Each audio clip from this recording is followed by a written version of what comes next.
Soldier of Orange was the first film. Turkish Delight was the film that launched me, and also a series that I did, a television series called Floris van Rosamond, which was a knighthood, sort of an Ivanhoe series. Mhm. That's launched me in Holland, and then I had Turkish Delight, which was my first film. That was quite a meaningful moment because I found my medium. And then Soldier of Orange, I found a chance to go to America. And I decided to find a lawyer and an agent there, and when I was promoting the film because they had a release there, so that was key. That film was key for me. And then okay, so then the first thing I did was Nighthawks, and that wasn't a bad start, but it was an amazing strong start for a part that was basically, yeah, it could have been anything, but people talked about it. So, and then I did a film in Paris. And the second film was in Paris with an American producer, and it was about Coco Chanel. It was a simple little, a little film, and it was all fun and no big deal. And then I got Blade Runner, and that, Blade Runner basically has made me immortal. And it meant a lot for me because I had an incredible amount of fun making it, and I had a very good link with the director, and for that film to come out the way it did, and then to last 30 years now, yeah, that's just it cannot get any better. So that's my jewel in the crown.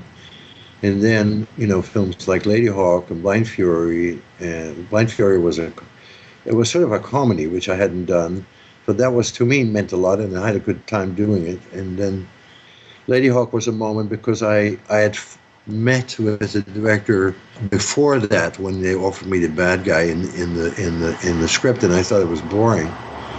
And I said, sorry, but it's to find another guy to do this. I don't think it's interesting. But if you want me to play the lead in this, then I'll be game. But okay, goodbye.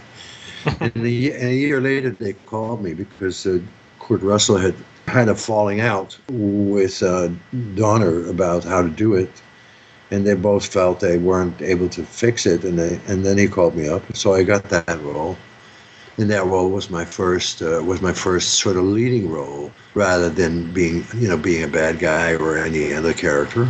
So that was another unusual step because this doesn't happen a lot. I don't think.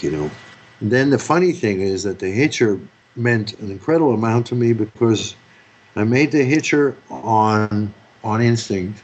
I decided in like 3 days after meeting the director and reading the screenplay and seeing his short film. I thought this is perfect, and this was just at the moment that Lady Hawk was released, and and people were telling me I was going to play the good guys, and I didn't understand it because I think I'm an actor. I'm not here to play any sort of guy. I'm here to sort of see if I can create a variety of characters in certain films and then see if it works, and learn from it.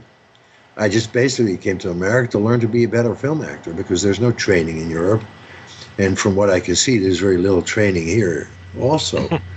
So I did The Hitcher, and for that film to be a cult film for so long is just delicious because I made it like I went bullshit. This is a great script. It's a horror movie of the best kind in my mind. The director and I felt at home with each other from the first moment. And I thought, yeah, there's no way. There's no way. I'm an actor. I'm going to do this. You just kind of threw yourself into the role, it feels like. Yeah, I felt very confident because I felt that the material sort of spoke to me, and so did the director. So what else do you need? I don't think you need much more than that. You did a ton of your own stunts in this one as well. Yeah, I did a stunt. Part of the jumping out of the car was fun, and yeah, in a lot of the movies that I did until Blind Fury. Until that movie, I did a lot of my own stunts. If I felt I could, and if the director would allow it. In The Hitcher, I did one, and then I lost a tooth because I hit myself with a gun while I was trying to be so cool. And then they had to fly me back to Santa Monica to put the tooth back in or fix it or something.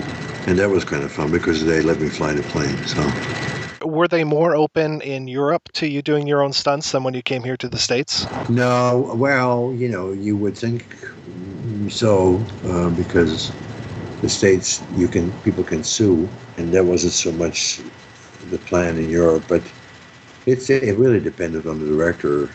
Horse riding is not so safe. Horses.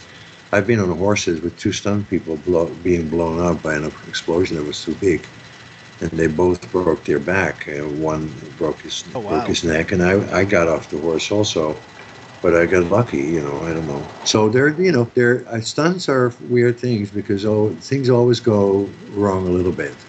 So it's really tricky to figure out what the risk is here, and how far your own control is. I remember, in A Call of the Wild, I literally almost drowned on the stunt, and every stunt guy that was standing there said, "No, no, it's going to be okay." But the river was so wild, and I got stuck under a rock, and the water was going over me, and I thought, "This is the end of me." But stuff like that happens. It does happen. Action movies, that's where the charm is, but it's also where the danger is now and then. Movie making is not safe. This is not safe at all. If you want a safe life, you have to choose another profession. What is your way that you get into character, that do you do a lot of research before you jump into a film, or what is the method for you? Well, the method is if I need to. I do feel a little reluctant to do too much work on the research because I want to draw from the things that are there rather than from things that are like somewhere else. I don't want to give too much to the audience. I want to give them just enough, and that's not being lazy. That's sort of my own pure approach to it. I'm pulling from, let's say, sort of a vague. I tend to think of what I do as broad strokes, pretty much, and I do think that an actor is a model for the character. He's not the character. He's a model for it. So the character needs to be open in many ways and have texture that you can still get in. That's the idea I sort of keep holding on to.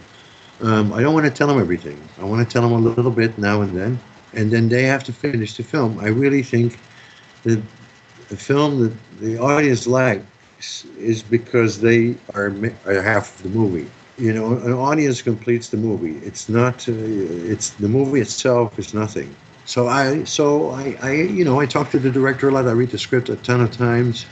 It's like I'm chewing it, every day, and get my ideas, and then sort of line them up and make a recipe for the character and for where the moments are that I can reveal something that I think is interesting. And then these moments, sometimes they appear, sometimes they do go past, and then I'll still keep it in mind, because it's never too late.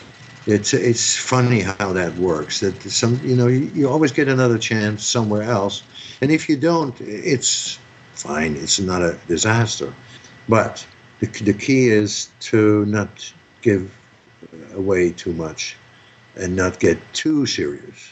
I know that sounds weird because I'm a dead serious actor, but at the same time, I'm treating it loosely. The reason why I'm asking this, I guess, is just because John Ryder is such an enigmatic character. And so I was wondering, when you were being him, if you had ideas in your head as far as why he was doing the things he was doing. You had to have some more motivation than necessarily what we saw on the screen. Yeah, no, well, I had some ideas, but they were never to be explored or said, because that would make the film, that would be completely wrong. The charm of this character is that you don't know who he is, and you never really do, because John Ryder is a truck company. He does things that are almost like, how do you get out of your handcuffs when you're in a truck and then get the gun and jump out of it? It's just, there are certain things in this film that are impossible, and I felt that this is our challenge, and make a character that has like a quality that you think he can do anything, this guy. So it wouldn't hurt when you see that, he killed 3 cops or 5 in the dog. and you never see it, and you believe it. And this is not a character you should explain, otherwise he dies. He dies too soon. But then they somehow brought him back for a sequel. I guess they thought they could make some money. I don't know. Maybe can do it better. Oh, I doubt that. Because everybody was just so perfect in the film. I mean, C. Thomas Howell, you, Jennifer Jason Leigh. I was reading your autobiography, and you were talking about how Jennifer just came in and just got right into character, and how you had that, you had worked together before with Flesh and Blood. Yeah, I didn't know she was going to do it. Yeah, it was a nice surprise. And I also read you were saying that C. Thomas Howell was afraid of you all the time. Yeah, he didn't tell me, so I didn't quite know, and I thought it was method acting. But I mean, when you shoot like 12 hours a day, you're not really actually, the real thing is that you're not going for dinner right away. You're going to go call some friends or do the things that you have to do, and that's your own life. So, but I know he was very excited when he shot that movie. It was a first big role for him. And I loved him for who he was, because he was so gentle and so easy to play with, and he allowed me I could just kiss this guy and he wouldn't even budge, and go, why are you doing that? He was like in my hand. I think that's what made the movie so horrifying, that this kid just doesn't. He's just frozen all the time. What have been some of the stronger reactions that you've gotten to that film? Well, most of the reactions, the guys would say, it's a great date movie. I would have to say, okay, well, really? How was that? And they would go, well, you have the girl here, and then it's scary, and they go, ah. Oh boy! So that's nice. And then, and a lot of people say it's, oh God, it's so horrible and it's so scary. Well, that was the plan, To me, the movie is a dance with the audience, really, where you try and catch them off guard. And I love it, because that's like timing. Normally, you take the normal timing, it's almost comedy timing, and you go 1, 2, 3. And so you basically you sort of redesign the tap dance with the way you play it, and the audience loved it. And the way they were standing on their chairs in Houston when we opened the movie the first night, and it was like a midnight screening, and when they were on their chairs, like literally, all these kids, when the Hitcher shoots the helicopter, I mean, you cannot shoot a helicopter. That's like a chance out of a million. And it's like, no problem. Yeah, okay. You've said that you see a lot of humor in the film too, right? Yeah, for me, there's a lot of humor. Yeah, it's like a very wicked Dennis the Menace humor, but it has to do with fucking people around too, I mean, I constantly felt that that's what the film wanted to do, and that's what I was doing. And in my mind, I just felt the audience in a way. Let's say they were inside me while I was dancing, that's for sure.